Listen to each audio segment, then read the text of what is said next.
Hello po, subukan kong gumawa ng ice drop. Tawag sa aming mga Kapampangan, ice drop. Yung nasa stick na ice cream. So, ang ginawa ko ay na-blender ako ng banana with milk, water, and sugar. Tapos, ilalagay natin dito para mahulma siya. At lagyan natin ng stick pagkatapos natin matakpan. Tapos, ilalagay natin sa freezer. So, pagka i-picturean ko na lang kapag ano ang finished product. So, ngayon, meron din siyang cute na embudo. Yan. Bawat isa. So, lalagyan natin isa-isa.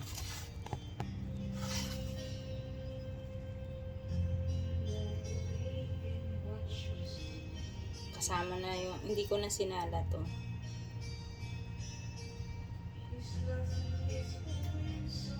So, may nagbibidyo. Okay, in the background.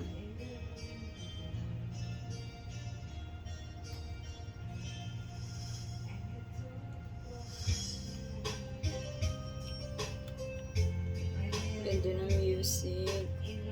Copyright pag nasama sa video.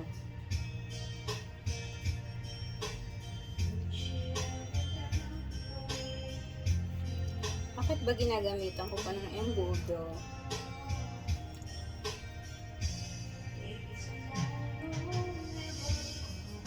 Para hindi magkayat-kayat. First time kong gumawa nito, hindi ko alam ano magiging resulta, kung magiging masarap ba. Try na lang natin. Ang gandang pang business to pag meron kang ganito. Pulmahan sa bahay. Sunod, try natin ang chocolate flavor or vanilla flavor. Meron din kami vanilla dito. Ito, banana flavor.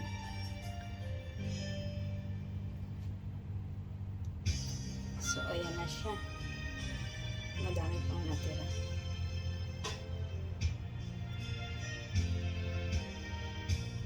Ang galing naman ng mga gumawa ng ganitong ganitong hulmahan. Kasi pag pag natapos, pag na yung finished product, pag nag-close na siya, hilahin mo na lang yung stick. Diba? Ayan. Saktong-saktong buong isang blender. Tapos, i-seal natin ang buti. Ano ba ito? Hindi naman pala siya masisil. Ayan lang. At lagyan na lang natin ng stick.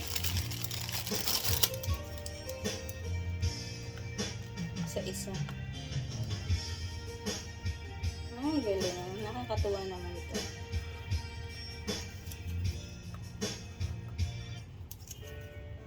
Tapos, sasama ko yung finished product. Pag okay na siya, saka ko ipopost itong video. Pag nandyan na yung finished product. Ang ganda ng background.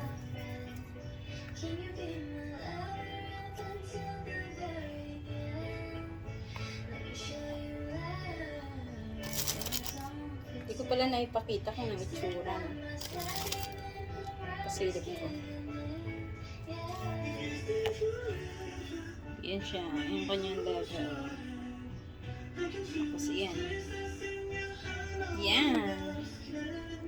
So, antayin na lang natin yung finished product. Lalagay ko na siya sa freezer. Thank you.